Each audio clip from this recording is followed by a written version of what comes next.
mi zo pa zinga paro pui tak mai midik ei ruk na ko nga mi filim mitlom ngai dik na ngai na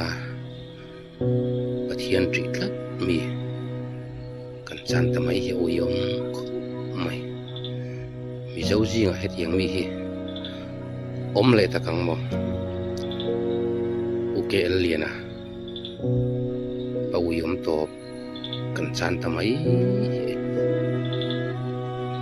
zo fa te tan arun thlakin apam ma e emani kan hil lom cha